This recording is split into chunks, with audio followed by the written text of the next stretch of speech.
G'day, welcome back to another episode. We're doing something a bit different today, just doing an install video. I basically bought myself a new set of spotlights. So these ones I've had on the car for 6 to 7 years, something like that. They're a good light, but they're starting to suffer. They let a bit of water in, and I think the loom's a bit buggered as well. She's probably been chopped up a bit and all the rest. So a new set from Vic Off-Road. I'm going to do a review as well, so that's going to be in a separate video. I'll do an unboxing and a review. But what I'm going to do now is just run you through how to install them. So they're a 7-inch rectangle light, LED obviously. They come with all the wiring harness and everything. It should be a little bit easier for this particular vehicle, being that it's older, no CAN bus system, all very straightforward. Plus it's already got a working set of spotties in there, so I can pick up the headlight trigger and everything exactly the same. Nonetheless, I'll run you through it all and show you exactly how to do it. This will be applicable to most vehicles. Like I say, newer vehicles and CAN bus negatively switched is slightly different, so take it with a grain of salt. But yeah, if you've got something old like this, you want to put a set of spotties on, this should help you out. Let's do it. So first thing I'm going to do, I'm just going to pull the old ones off. I'm going to pull the loom out completely because it's pretty old. It's been there a while, and I don't even know where it is. It's going to be in a state, so I'm going to muscle that shit out first. Obviously disconnect the battery. I'll take the battery out, just give me a bit more room, and then I'll lay the other one out and we'll start fresh. Alright, let's do it.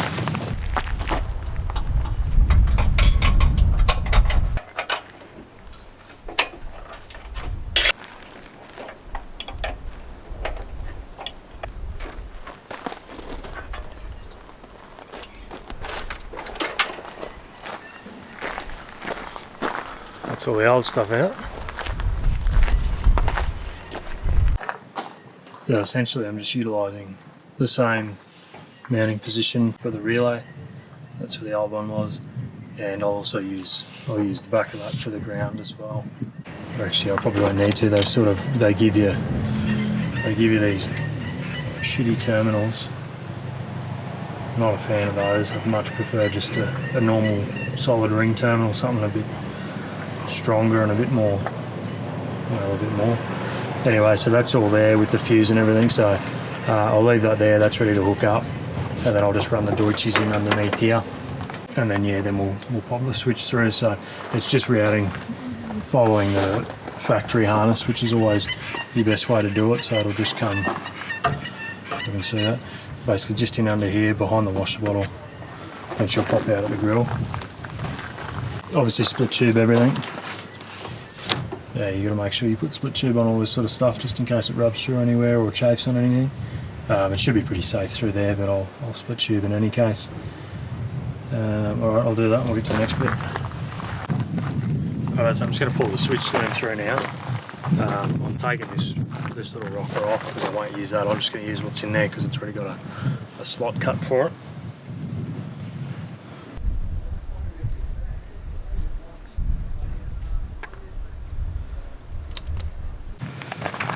So a little trick with this, because it's already got the wires through the firewall, I left that side of it. I just cut it off because I wasn't using it.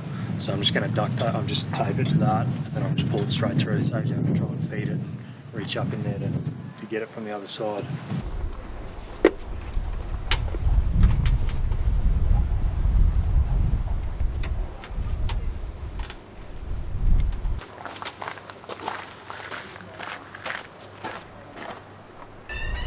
Pulling the wrong one.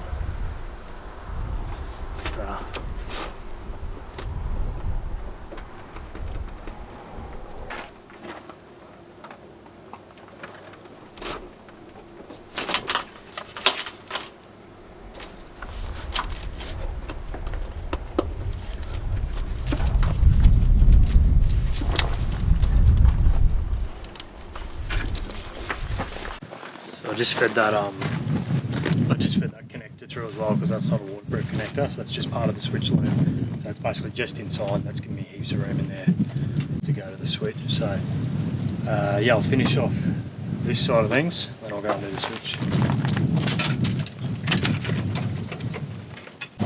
Right, so what I'm going to do now is just neaten it up a little bit. These looms usually come with heaps of extra length, and obviously this will depend on your vehicle. And the Land Cruiser is going to be, you're going to need a lot more extra space, extra wire.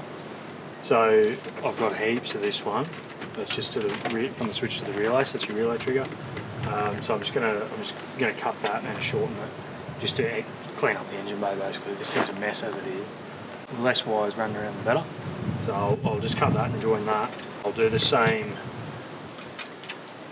with the high beam.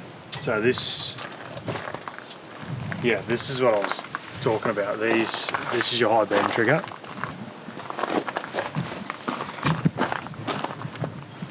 It's just come with one of those connectors, which I don't really understand. Essentially though, these wires are what switches it on with the high beam. So these need a high beam pickup. So it's got a positive and a negative. Now, how you would do this normally is you'd go to the back of the plug.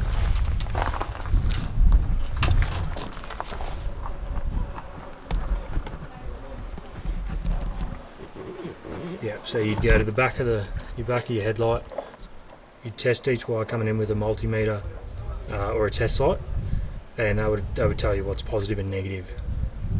So you basically put your high beam lights on, poke your prongs in there and work it out that way. And then, obviously red for your positive, black for your negative, and you basically just splice that in here. I've already added a resistor to these lights because these are LED lights, so the plug's a little bit further back. So in the pursuit of not cutting up the factory loom too much, this has already been done on this vehicle. So instead of taking out where that's tapped in, which is it's soldered in, I've basically just cut those two wires a little bit further along from the other loom, and I'll just cut these off to length and then join them and heat shrink them as well. Alright, let's do that.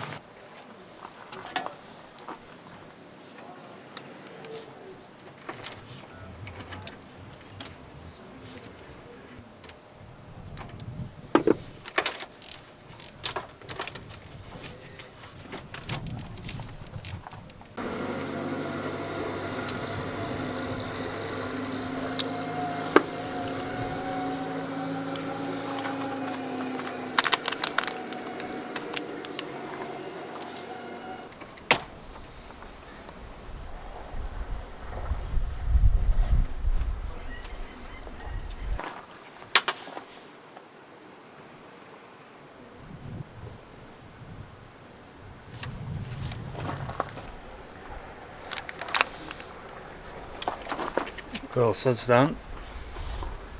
So get rid of that excess. Now I'll just do the same thing with the high beam triggers.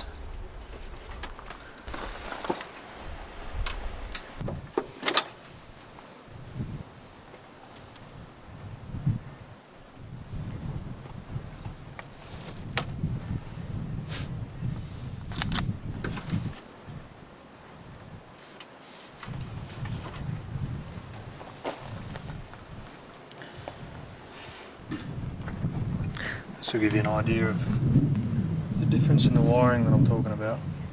This is from the old loom. This is what's in this one.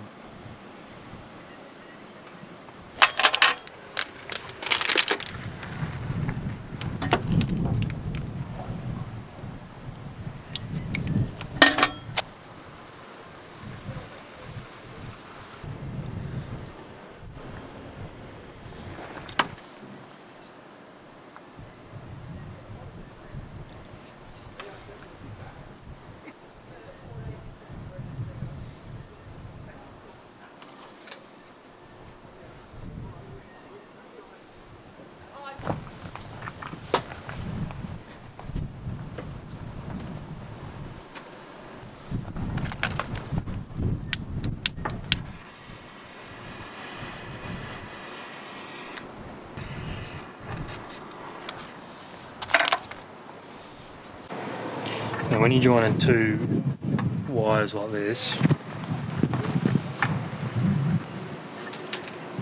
we'll do a stagger the joins, so instead of cutting them exactly that same length, that means your two joins are going to be sitting right next to each other, so if they ever rub through, unlikely, but if ever both of them rub through, they'll short out, whether if we stagger this joint and just take it back here somewhere, then if one of them rubs through, at least it's insulation on the second wire that's next to it. Little tip. Cool, that's all done. So yeah, I've just got to go into the cab now and hook up the switch, put the battery back in. Oh, I've got to put the lights on too, and then we're good. So this was the switch I had in there previously, just a basic toggle switch. So just for simplicity, I'm going to reuse that because it's already been drilled into the factory slot. These are pretty simple. It's just a on-off, and then I believe that'll be a light for the switch when it's on. So yeah, just plug those in. We'll give it a test run.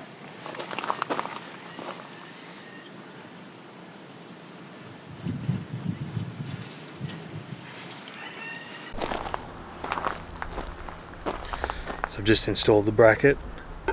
That's yeah, just got two hex head bolts in the back, just a small one. That's for your adjustment, so you tilt up and down, and then a big one there with just a nut that slips in the back, and you nip it up. So it's all easy enough.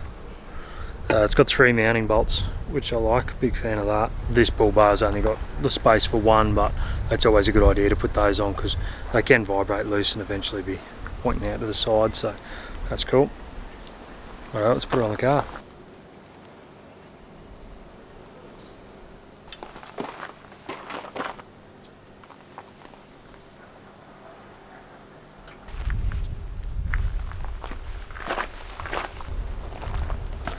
Got to change out my colours for the reds.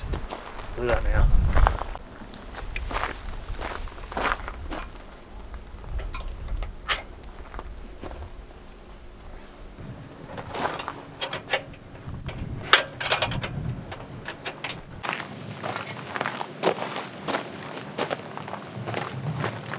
Right, so they're bolted on. I'm just going to adjust them, just basically looking level with them. Yeah, just sort of straight up and down, and then I'll go out on at night and sort of side them in properly. So just your Allen keys in the sides here, adjust it.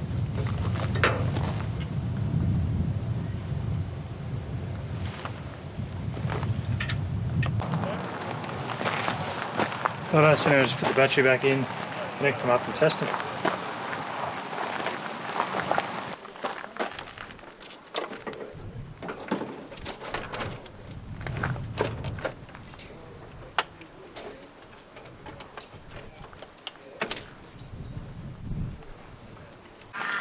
Alright, so that's all done. I've tested them, they work. Yeah, I'll go and do a road test now at night and side them in properly and show you what they look like in the dark, but that'll be in the review video, so jump over that and check that. Yeah, this was basically just the install. I would recommend, if you're gonna do this and you've got really any vehicle, it'll make it a lot easier if you just buy a patch harness for your headlights. So most vehicles you can buy a patch harness that will basically get that high beam trigger that you need. Like I said, I showed you how to do it on the back of the plug if you need be, but buying a patch harness means you don't have to actually cut up your factory loom at all, and it'll make it a little bit easier. Yeah, it doesn't mention anything about those in the instructions, so save yourself some trouble, go and buy one of them suited to your vehicle, and other than that it should be pretty much plug and play. Righto, thanks for watching. We'll yeah, see you in the review. Otherwise we'll see you out sometime next time doing something cool. Goodbye.